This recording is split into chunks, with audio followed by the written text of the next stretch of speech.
The Canterville Ghost by Oscar Wilde.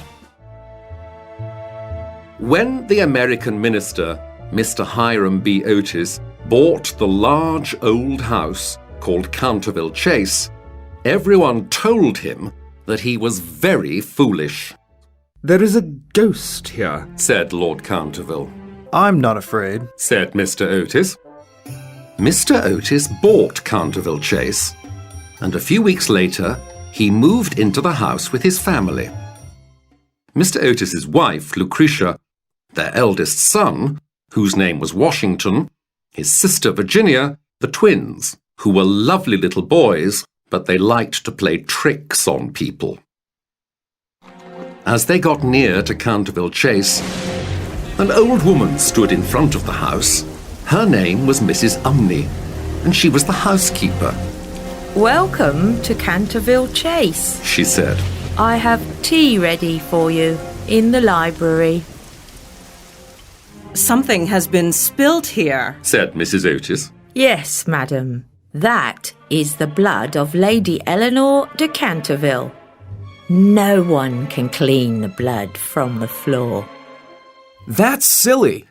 He took a small black stick from his pocket and rubbed at the stain with it. The blood quickly disappeared. The next morning, they found the terrible stain on the library floor again. The whole family were now quite interested. By 11:30, everyone was asleep and the house was dark. But suddenly, a strange noise woke Mr. Otis. He opened his bedroom door. There was an old man in the hall.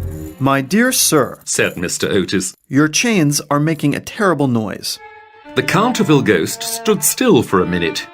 He could not believe his eyes or his ears. He ran down the hall.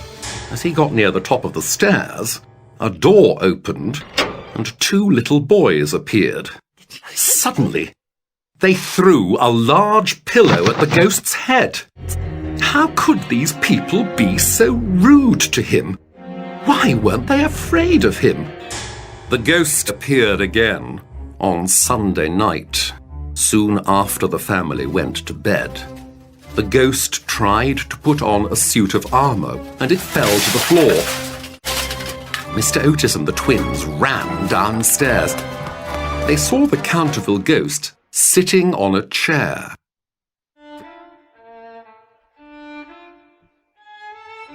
The ghost was very upset. However, after a few days, there was a terrible storm. When he heard the clock strike midnight, he smiled and turned the corner. Suddenly he screamed. There was another ghost in the hall. He ran back to his room. But after a while, he decided to go and talk to the other ghost. The Canterville Ghost touched the other ghost. He saw that it wasn't a ghost at all. He picked up the sign and read it. The sign said, "The Otis Ghost, the only true ghost." "Those foolish Americans tricked me!" Every Saturday, he walked in the hall, but he tried not to let the family see or hear him. So the family decided that the ghost was gone forever. The young Duke of Cheshire had come to stay with the family for a while. One day, Virginia went horse riding with the Duke. She tore her dress on a fence and went home to change her clothes. She saw the ghost. He looked very sad. "Don't worry, Ghost. If you are good, no one will annoy you." "How can I be good?" "Mrs. Umney told us that you killed your wife." "Yes, it is true," said the ghost.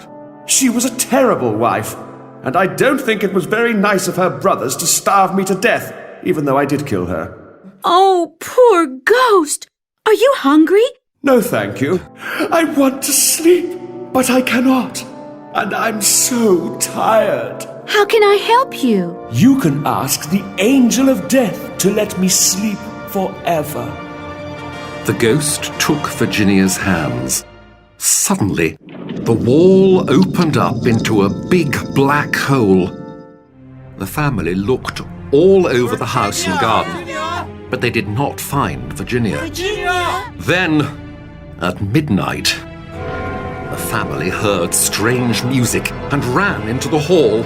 Just then, the wall at the top of the stairs opened up and out stepped Virginia. I have something to show you. The family and the Duke followed Virginia through the wall and into a small room. There was a large metal ring on the wall with chains hanging from it. On the other end of the chains was a skeleton. This is Sir Simon. Said Virginia. His wife's brothers kept him here until he died.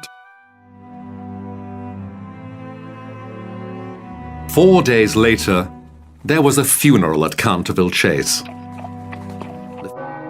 They buried Sir Simon in the churchyard.